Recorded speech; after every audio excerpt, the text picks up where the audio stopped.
Zero return দাখিল করে নিজের বিপদ ডেকে আনছেন না তো? কেমন আছেন সবাই? আশা করি সবাই ভালো আছেন, সুস্থ আছেন।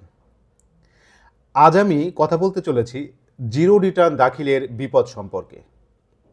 আপনারা হয়তো অনেকেই অবগত আছেন, গত ১৭ই জুলাই ২০২৫ তারিখে এনবিআর থেকে একটি তথ্য প্রকাশিত হয়েছে, যেখানে বলা হয়েছে জমাকৃত রিটার্নের প্রায় ৭০ ভাগই হলো জিরো রিটার্ন।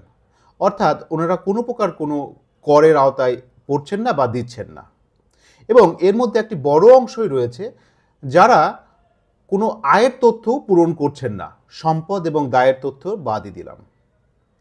এবছর এনবিআর থেকে এই জিরো রিটার্নের ব্যাপারে কড়াকড়ি আরোপ করা হয়েছে এবং অনেকের ফাইলই অডিটের জন্যে তৈরি করা হয়েছে, অর্থাৎ ওনাদের ফাইলগুলো অডিটের আওতায় আসছে।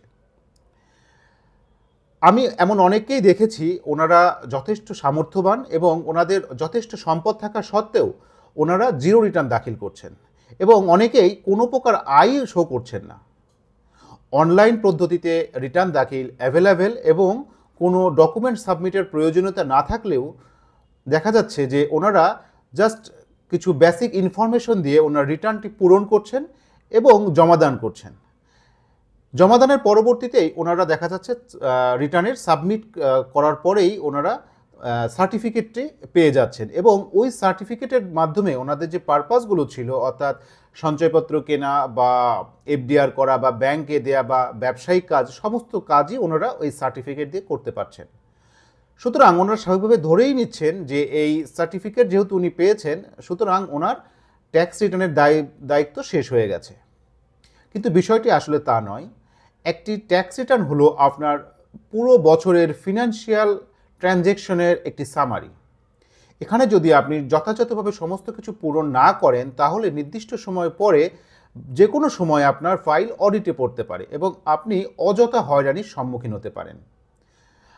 এটি আসলে হয়ে থাকে আমাদের অজানা কারণে এবং দেখা যায় যে বর্তমানে প্রচারণার অভাবে অনেকেই কোনো দোকান থেকে বা কম্পিউটারের দোকান থেকে টিন খুলছেন বা রিটার্ন সাবমিট করছেন এবং সার্টিফিকেট পেয়ে যাচ্ছেন। ওনারা ভাবছেন ওনাদের দায়িত্ব শেষ, কিন্তু দেখা যাচ্ছে পরবর্তীতে ওনারা বড় ধরনের বিপদের সম্মুখীন হচ্ছেন। সুতরাং আমি বলবো আপনারা যথাযথ নিয়ম মেনে আয় দেখিয়ে রিটার্ন সাবমিট করুন। সম্পদ ও দায় বিবরণী দাখিল করলে সেটা আরও ভালো। আর আপনাদের কাছে জানিয়ে রাখি, এবছর অর্থাৎ যখন ২০২৪-২৫ অর্থ বছরের জন্য যে রিটার্নটি দাখিল করছেন, সেখানে যদি আপনার আয় ৩,৫০,০০০ টাকার নিচে আসে, সেক্ষেত্রে আপনার কোনো ট্যাক্স আসবে না, অর্থাৎ সেটি আপনি শূন্য রিটার্ন হিসেবে দাখিল করতে পারবেন এবং সেখানে আপনার কোনো বাধ্যবাধকতা বা কোনো দায়ের সৃষ্টি হবে না। তবে যদি আপনার এই আয়টা যদি ৩,৫০,০০০ টাকা ক্রস করে, তবে সেক্ষেত্রে আপনাকে ট্যাক্স দিতে হবে। সুতরাং আপনি নিয়ম মেনে ট্যাক্স দিন, অথবা যদি ট্যাক্সেবল ইনকামের কম থাকে সেক্ষেত্রে আপনি আপনার রিটার্নটি যথাযথ নিয়ম মেনে আয় দেখিয়ে সাবমিট করুন। নিরাপদ থাকুন, নিশ্চিন্ত থাকুন, ভবিষ্যতের অডিটের ঝামেলা থেকে মুক্ত থাকুন। সবাই ভালো থাকবেন, সুস্থ থাকবেন। ধন্যবাদ সবাইকে।